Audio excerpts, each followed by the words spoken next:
Welcome back to our special episode on the Bites Bytes Podcast, where we've been exploring the nexus of food safety and cybersecurity with our esteemed guest, Dr. Darin Detwiler. If you haven't yet, make sure you listen to part 1 of our conversation to hear all of Dr. Darin's wisdom. In part 2, we're set to explore solutions, not just in the technical advancements shaping our food industry, but also ethics, courage, and integrity by learning from past incidents. Join us as we unravel the complexities of the digital transformation in food safety and what it means for consumers and companies alike.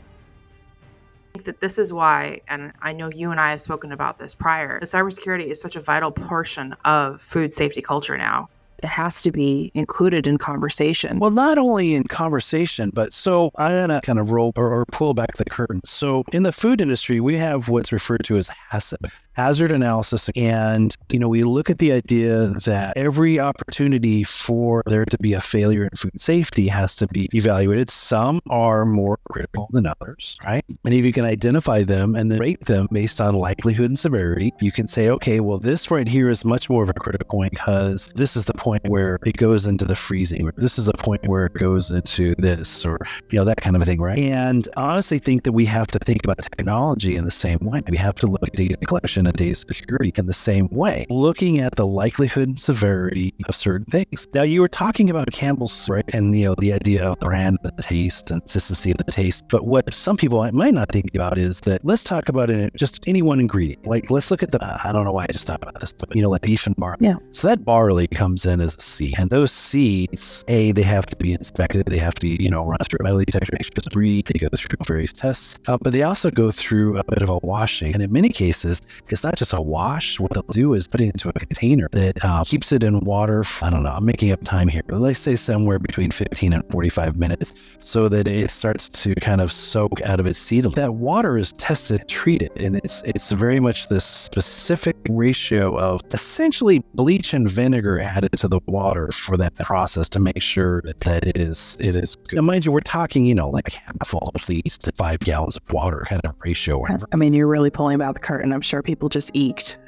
Right. But imagine if that is all regulated by monitors and sensors in terms of that much of a ratio of bleach to that. What if someone were to go in there and corrupt it such that it added way too much bleach to it and no one was able to catch that? And now you've got an ingredient that is no longer actually safe within the soup, right? What if you have other chemicals? There's a lot of chemicals that are part of the process. Mm-hmm. There's a lot of acts that are part of the processing. That same can of soup at the end will actually go down after it's put into a can and a label is put on it. It'll actually go through an X-ray machine to make sure that maybe that there's not a dent in the can or some structural failure with the can, or that there's metal debris inside it, kind of a thing. And that is monitored, and there's computers, because they go by at such a fast rate, they're using technology to look for these telltale signs. Kind of again, what if someone to make it such that it didn't look for what it's supposed to be looking for? There's so many places where you can look at not the obvious place where technology is being used, and where it's a critical control point, where if that control point is not adequately monitored and action is adequately taken if need be, it could cause significant harm to consumers. We can look at this too, even beyond food manufacturing. You could look at it in terms of water. You could look at the idea of someone contaminating water.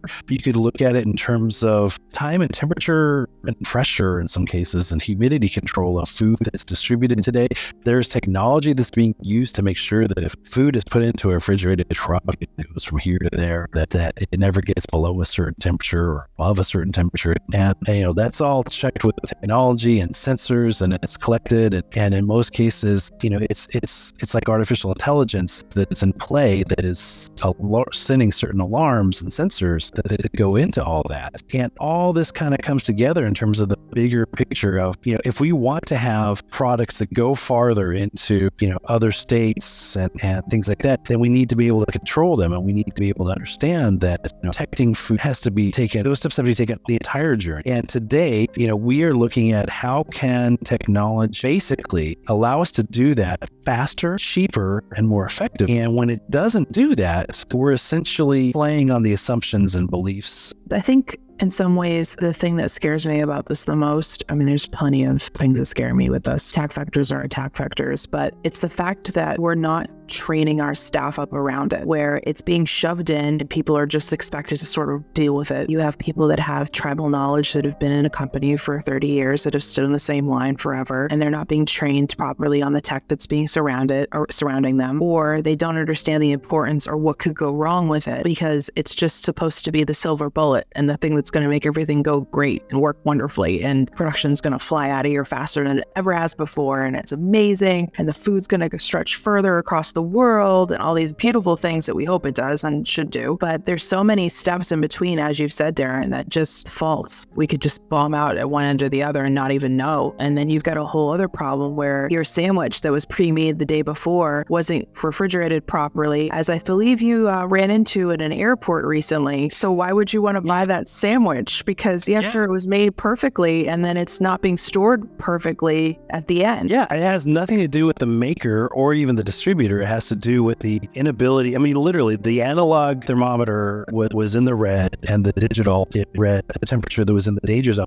What's ironic is that late last night, I actually got an email back from the company saying, please, our system is such that you have to submit a receipt for us, take a picture of your receipt. Well, I didn't buy the product because I knew better, kind of a thing. But it's like, you realize how many weeks ago that was? Meanwhile, since you and I met up last in person, I went and visited with a company in Northern California. I'm not going to name the company or even the product. So I'm meeting with this company, and they have totally revised how they make their product. And it's as if they went from, let's say, 26 HACCP steps down to 5. Wow. Incredible. And it's such a simple thing. But here's what I took away from this. The owner of the company was working with the federal government post 9/11 looking at food security. I'm sorry. I made the mistake there.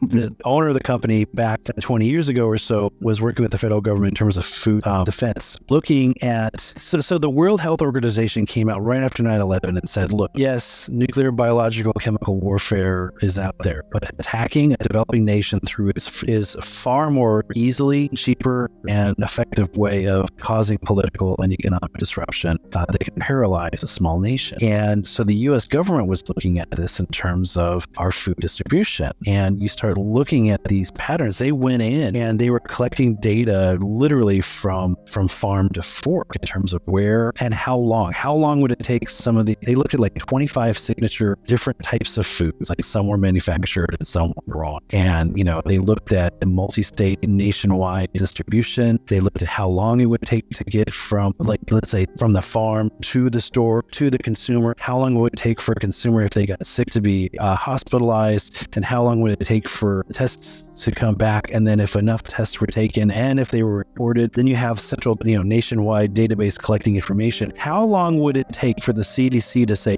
there's a pattern here, there's probably that source? Kind of thing. And it was, they're using their words. It was kind of an eye-opener in a very scary way in terms of how vulnerable name of commerce and advancement and, being able to, increase the markets, all that kind of stuff. It's like, I know we can buy, I'm making this up, but I know we can buy tomatoes from our own state here. But if we buy tomatoes that are shipped out of this state over here by this company, we can save 7 cents, kind of a thing, right? Okay, but yeah, sure, you can save 7 cents because of the centralized nature and the packaging and distribution, all that kind of stuff. But at what cost? At how much additional vulnerability? When you look at convenience and slightly lesser cost to the consumer, but you got to balance that in terms of vulnerability. Level of vulnerability. It's early for me. That's got to be taken into consideration. And some foods we have seen more and more frequently as being frequent culprit foods of certain events. And we're not dealing with some. For everything from raw / unpasteurized milk to leafy greens, but there's also, we've seen a rash of foods with new ingredients that aren't even tested and approved. There was that whole thing with TerraFlower in the Daily Harvest that sent people to the hospital. Decisions are being made on available information, and if that information is delayed or skewed or sabotaged, it's not like, and this kind of goes back to a statement you said earlier, this image of the little farmer and his family with their farm down the street and out in the county kind of a thing. No, it's that image is it possible? Yes, there are some examples of that. If you're buying anything in a grocery store, it's rarely local. I mean, there are some cases where they make a big deal about it being local, sometimes cheese, some certain things like that. But most things, if it's on this shelf at that grocery store, it's come a far distance. It's gone through so many hands.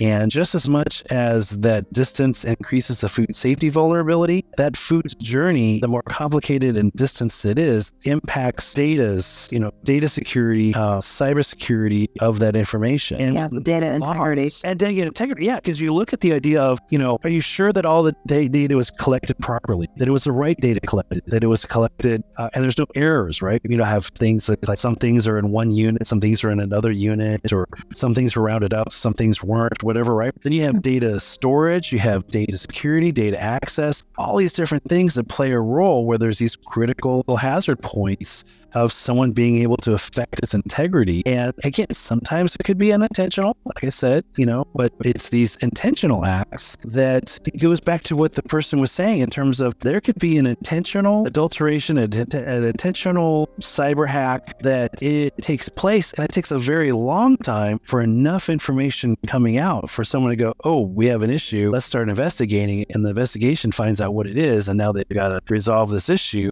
And in many cases, consumers never even hear it. Yeah, because like you said, legal gets involved and brand new reputation, things are kept really quiet. And I think the general public probably thinks that they're getting inundated by recalls, maybe because it all kind of came down at the same time. But like you said, this has been years almost in the making of some of these. I mean, baby formula, we're still dealing with that fallout, right? Yeah. And they just released some new rulings about that recently, which is good on FDA and USDA for getting that done, which is great, but resources are limited there. The other thing I would say to Darin in that whole supply chain aspect is it's not just one company that's dealing with this. You have so many third parties, so much risk. And I'm not saying that all third parties are a risk in terms of like their risky behaviors. We just don't know what we don't know, right? You could make cookies in your house and then bring them over to your neighbors and they could mash them up and make brownies out of them. I don't know, right? Like it's just a kind of a weird symbol of you don't know what's going to happen once your cookies leave your house. You just don't know.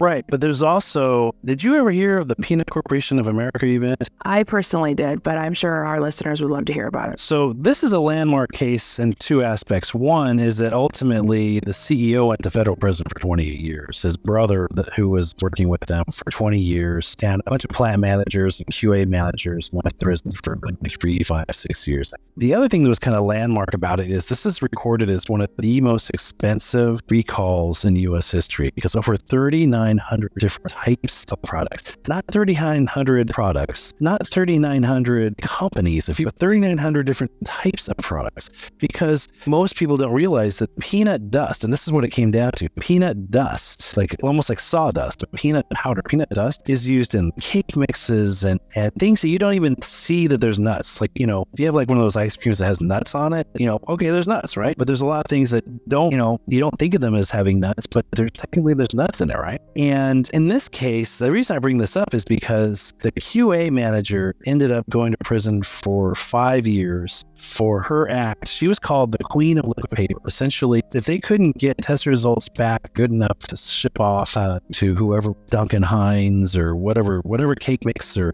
candy bar company or whoever was buying their ingredient, right? She literally would just liquid paper over the date and put it like that. And in a way, it's pre-technology fabrication. It easily could have been something that it was done with the technology. And you look at how information is communicated today and how documentation and certifications and validations are done. There are companies that are dealing with the fact that they will get an emailed certificate of test results or validation, that kind of thing. And, they say, well, we want to have digitization of things, right? But those digital records, people are working now to have like validation micro-certification such that there's these versions of these certificates that cannot be altered. If it's altered in any way, it now, will have some stamp on it kind of thing, right? So validation of these certificates are incredibly important because we know that there are certifications. I work with this one person and she does certification, right?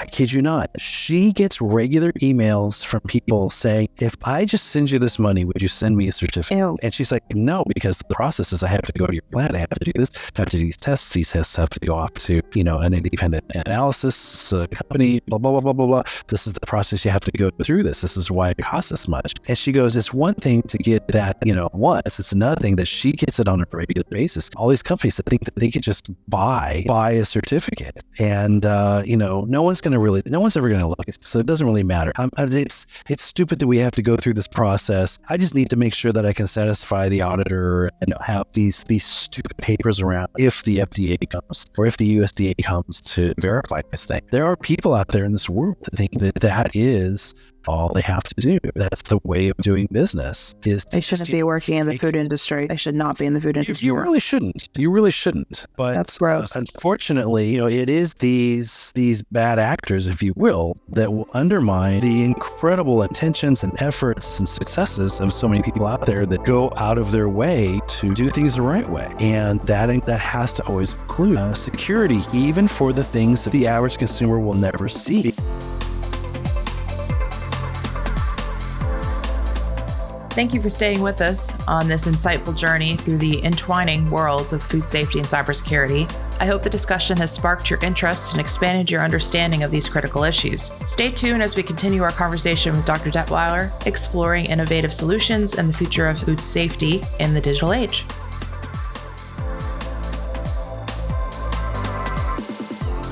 Because here's an incident, and this incident ultimately made it to the public, and we saw a loss because of our brand reputation hit and loss in sales. It cost us $20 million. And, well, it's a cost of doing business. Okay, how about this? How about $1 million investing into this to do it the right way, to do it properly, to completely secure your data and to have the right people, to have the right third-party people coming and verifying your systems? How about that's the cost of doing business?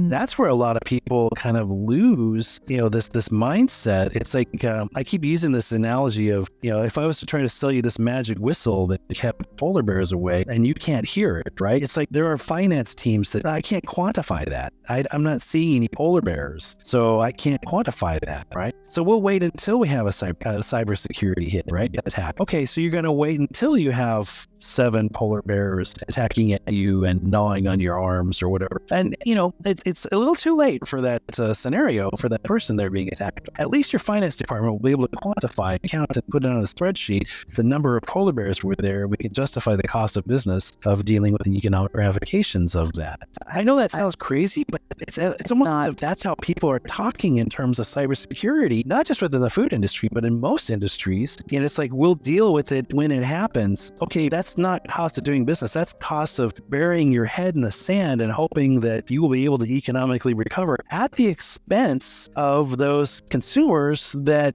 you brought up about the chicks on the conveyor belt in the documentary. I think it was more than just the chicks that was referring to. The fact that there are companies out there that literally conceptualize their consumers as a commodity, that they are going down the conveyor belt. When they're gone, there'll be another consumer who will buy that product. So why worry about our consumers when there'll be a new batch of consumers? Yeah, and I think that's what's scary. And remind me, Darin, the peanut incident was actually because of rats, right? There were holes in the roof. There was contamination from rats and bird droppings. They were literally getting onto these open piles of the product that was just being collected until there was enough of it to fill a truck. The owner of the company was basically ordering his people to sweep the bird poop off of the food and ship it. And don't worry about testing it. There's a lot more to the story. Even the fact that this is another kind of interesting little element. The Department of Justice was investigating it, and they found out that there were multiple plants. And the company stated over and over again, we don't ship product from one location to another location.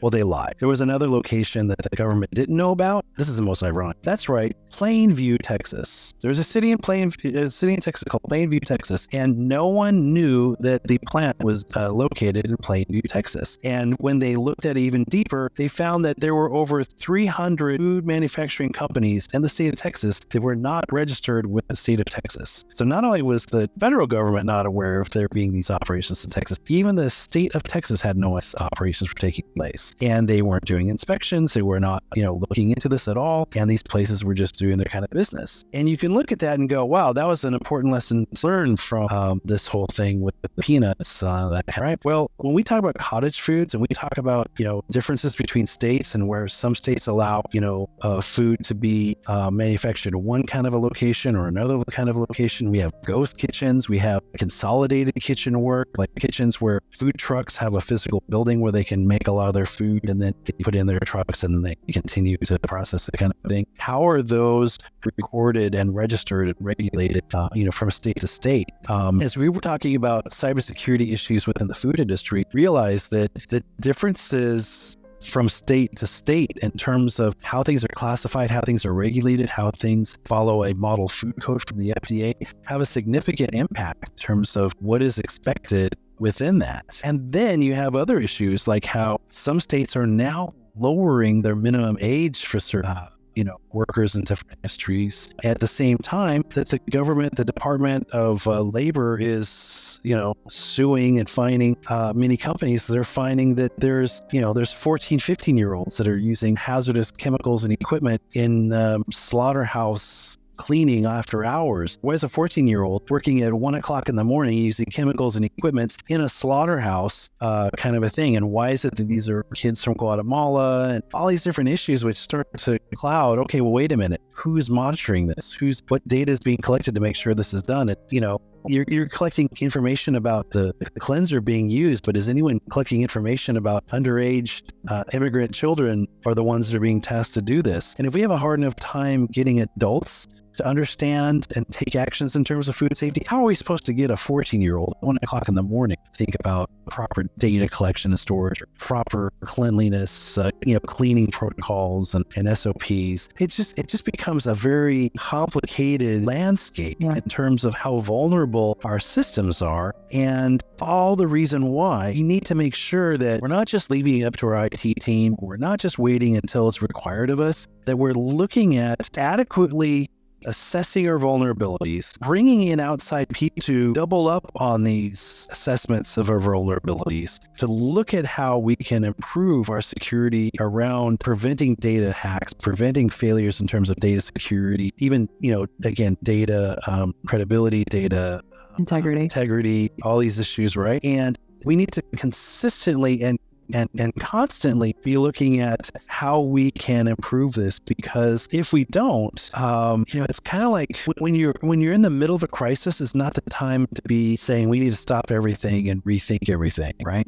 Because no one in the finance department and no one in the C-suite is going to say, yeah, let's stop manufacturing. Let's send everyone home. We're going to figure things out. Come back. No, they're going to say, we need to continue with this. We have this. We have our quarterly earnings statements. We have to make sure that we're meeting promises, right? We don't want to stop going down the freeway, but at the same time, we can't ask our Uber driver to replace the wheel. The treads are too bare on without stopping. So there has to be a point where you're saying, we have to constantly be looking at this, even if this means that we have to kind of reveal some of our vulnerability in the process. But, there's another incident I want to bring up. Do you remember the whole Tylenol scare back in the 80s? Yeah. Wasn't there just another scare too with like Motrin as well recently? Yeah, but the Tylenol sticks out in terms of someone was trying to basically kill someone, make it look like it was a much bigger issue by, lacing, poisoning Tylenol large quantities. And, two things came out of that other than like arrests. Of course.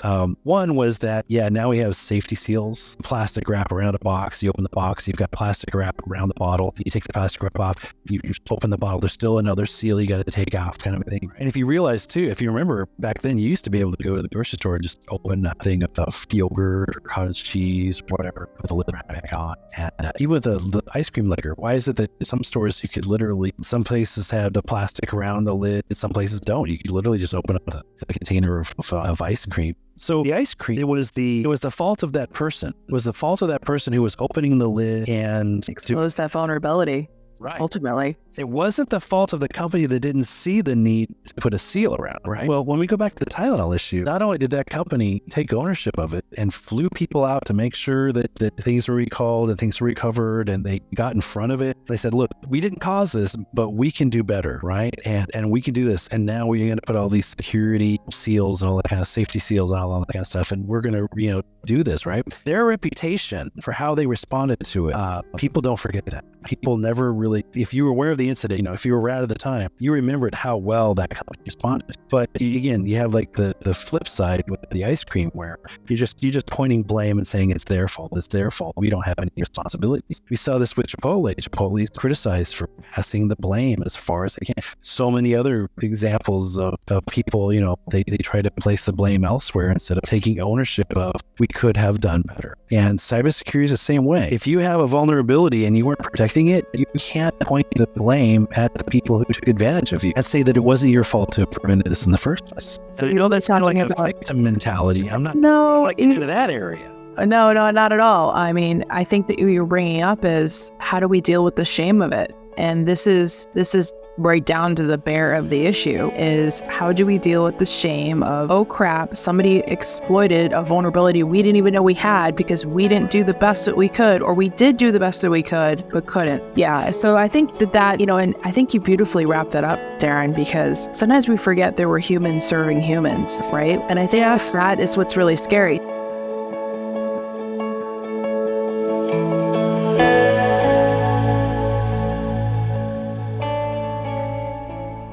Mind Over Cyber is a 501c3 nonprofit dedicated to addressing mental health and burnout in cybersecurity by teaching defenders accessible and portable mindfulness. We're supported by vendors and CIO groups. Our inaugural event kicks off with a network breakfast at RSA 2024 on May 7th. This unique event will feature breakfast, mini mindfulness workshops led by expert teachers, and the introduction of the Allied Armband Challenge to combat sexual harassment in cyber. All sponsorships and donations are tax deductible.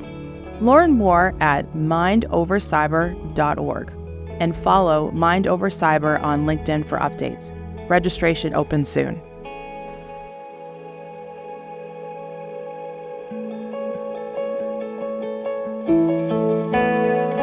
As we're coming to a close here, how do you look at the future? Because we're just expanding the attack vectors and vulnerabilities. We've got people that are doing nefariously horrible things, sometimes very intentionally and sometimes unintentionally. And then I wrote down when we were talking about the peanut issue with the rats and the birds. What about the people who bought that product from that company? What's their responsibility in this? So as we're going forward, especially with cybersecurity and all the great tech that's out there, and like I said before, we look and see things on a very godlike access level. How do we actually start combining our powers to get to a place that we feel a little bit safer so we can move through shame, protect and safeguard lives, and get to the remembrance of we're people serving people? Well, we can't wait until the government mandates. True. And we can't wait until it's too late and there's already been an incident. And we can't wait until there's enough consumer demand that we do something different. And we can't wait until we're being sued,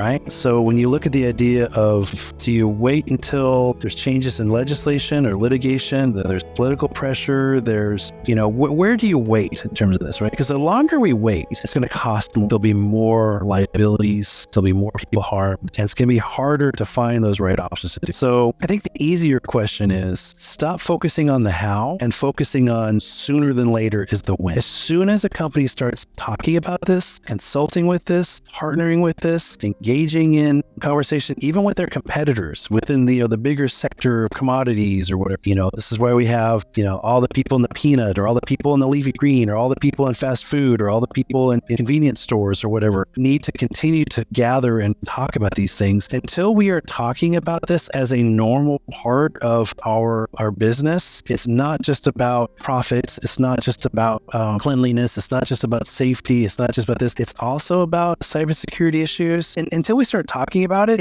it's already too late in a way, right? It's no longer like technology of the future, space age technology, the cutting edge, the next big thing. It's already here. And if you're not dealing with it and it happens, here's what can happen to you. You can be an executive executive who sits there in a court of law, and you're basically being questioned by the prosecution team in terms of, you knew this was a potential threat and you knew there were some solutions, but you chose not to address this issue. You chose not to use what were known solutions or known avenues of a solution to even address this. Therefore, you chose to be vulnerable and thus to make your consumers vulnerable. It's like you're a parent who chose not to put your kids in car seats or seatbelts or whatever. It's the same kind of thing. There was a solution. You can't blame the incident that happened outside if you weren't willing to take responsibility for minimizing those vulnerabilities and providing as much possible training resources, thought leadership, whatever it is, in terms of protecting your company from those vulnerabilities. That's the whole intent of the responsible corporate officer doctrine. The responsible corporate officer doctrine does not ding you and punish you because something happened. It dings you and punishes you because you decided not to take action and stop doing this or start doing that when you knew that action had to be taken. So it's a morality check. Yeah, morality check. It is. When you look at the idea of economic responsibilities and legal responsibility, there's also the ethical responsibilities as well. And those kind of go hand in hand. You can't just look at company executives, look at, CEOs that are measured by, they get a $15 million Christmas bonus because they increased their, profitability by such and such stuff. Okay, that's great. But did they address food safety? Did they address cybersecurity issues? Because if they did they even know? Did they even know is the scary thing, right? Yeah. It's like, I got from point A to B. Okay, but you did it while speeding and not wearing a seatbelt and you were drunk at the time. So I'm glad you got from point A to point B, but the way you did it was wrong. It's like sportsmanship. You can win the game, but you can lose the game in terms of your bad sportsmanship. You could also lose the game, but be great in terms of your sportsmanship. And that's what, that's what we looked at. That's why we liked the Ted Lasso show. It taught us that there was much more to the game than the actual game itself. I think cybersecurity is like one of those things. It's much more than just the quarterly profit statements of stockholder dividends, all that kind of stuff. Darin, you were speaking to my heart on this. And we've talked about this so many times anyways together, and there's so much more work to do. I really want to thank you for your time of being here. This has been enlightening as always. You always give me so much more to think about after speaking with you. And I really do appreciate that you are such an ally in this, I don't want to say fight, but in this journey to keep people safe and when they ingest food. Well, thank you very much. And I need to go write out my username and password and put it on my screen so that everyone can see it. Your username and password has probably already been in a breach, so it really doesn't much matter. Yeah. Well, I think a lot of people don't realize that your data is already gone. Oh, wow. Maybe I need to change my password. You just keep it separate from your work stuff. I can kid about this, but in all actuality, first off, thank you for having me on your episode here and anytime talking with you about this. But I think that ultimately we're all consumers, whether we sit in a C-suite or we are sitting in a baby high chair.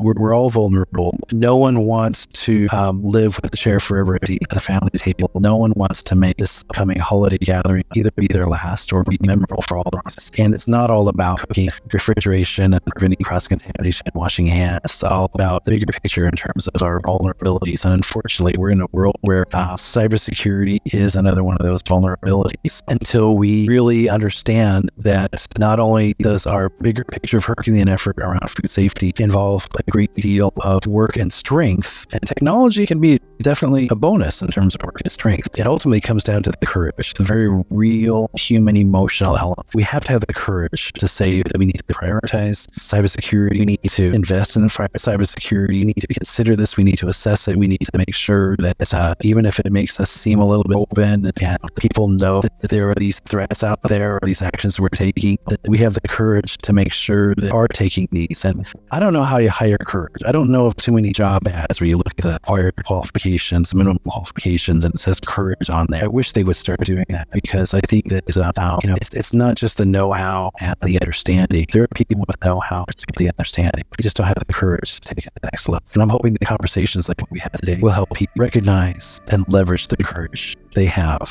to make a difference. You couldn't have closed this out any better, Darin. Thank you very much. And keep fighting the good fight and being courageous as you are, because we need more people like you. So thank you for being that example. Thank you very much.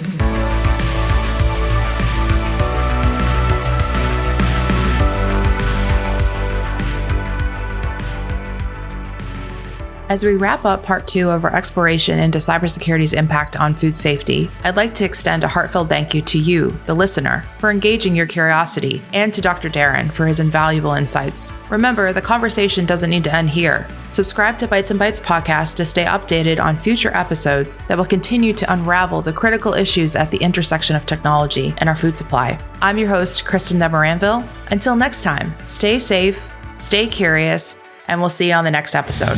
Bye for now.